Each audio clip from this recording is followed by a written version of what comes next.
Então, também acho que seria super interessante dar a palavra para vocês, para a gente escutar um pouquinho de como é que vocês estão observando a América do Norte. Não, claro, antes de falar dos percentuais, né? Infelizmente, a pizza do 100% não dá para dar mais que 100%. Eu adoraria que tivesse 120% somando Brasil e Estados Unidos, mas infelizmente não dá, né? Acho que os Estados Unidos ele está passando por um processo aí, talvez antagônico ao que a gente está vendo no Brasil. Uhum.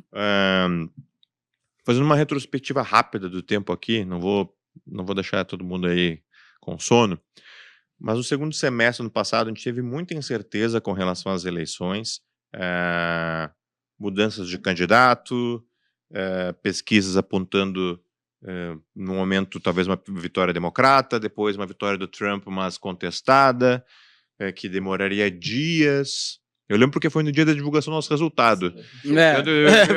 Foi. Todo mundo achando que ia demorar. Todo mundo achou que ia demorar. Não, olha, na semana que vem vai demorar esse negócio, aí vai enrolar. Porque é apuração, né? Apuração. Aí uma rede de televisão pediu para entrar ao vivo para falar dos resultados da Gerdau e furou a pauta total.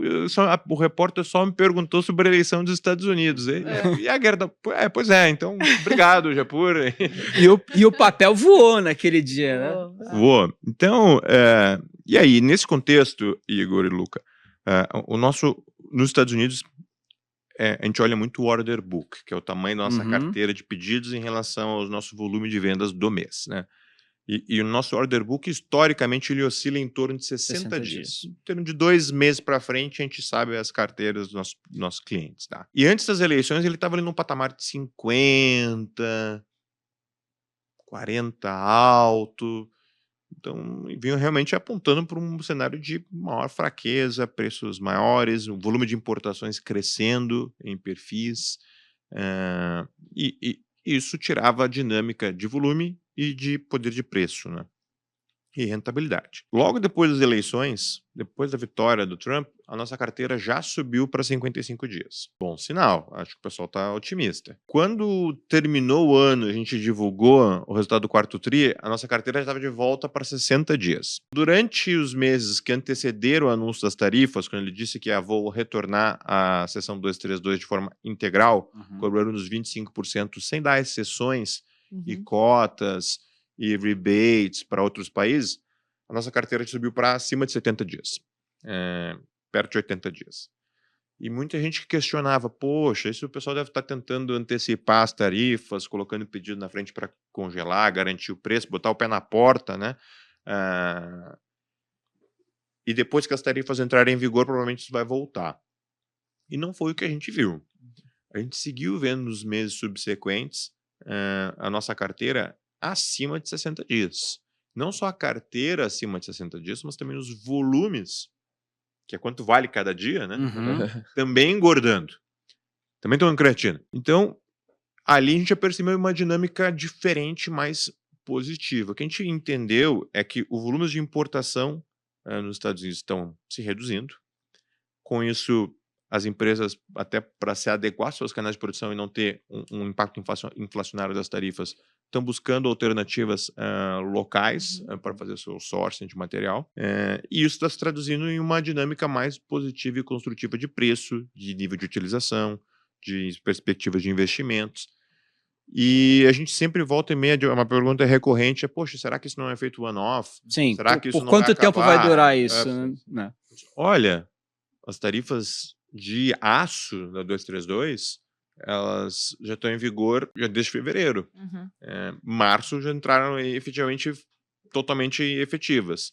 Depois a gente teve até um aumento de 25% para 50% das tarifas. Que esse é mais recente, né? Acho que é mais recente. E a gente não viu um arrefecimento ainda. E nos nossos níveis de atividade dos nossos clientes finais, nos Estados Unidos a gente migrou bastante de ter uma dependência muito grande dos nossos parceiros distribuidores para começar a vender mais direto para clientes finais. A gente percebeu uma manutenção e um aumento do nível de atividade desses segmentos, principalmente na parte de data centers, construtoras e build-to-suit e EPCistas que entregam para data centers, e para parques solares e linhas de transmissão também. A gente não vê um movimento, poxa, especulativo, não aparenta ser. Poxa, isso não significa que a gente está dizendo que necessariamente o segundo semestre vai ser maravilhoso e que o número não vai diminuir em nenhum momento. Mas até onde a gente consegue perceber, a gente não está vendo nos nossos principais clientes uma tendência de redução de demanda ou de queda de volume ou de aumento de importações significativo. Então, as perspectivas para o nosso segmento de negócio na América do Norte são muito positivas.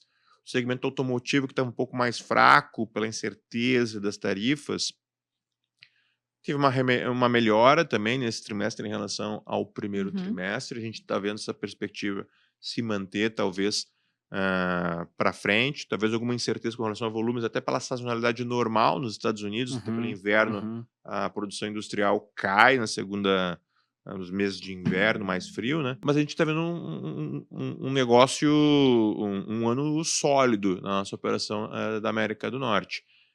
Por isso a gente está seguindo também com alguns investimentos que a gente tem lá,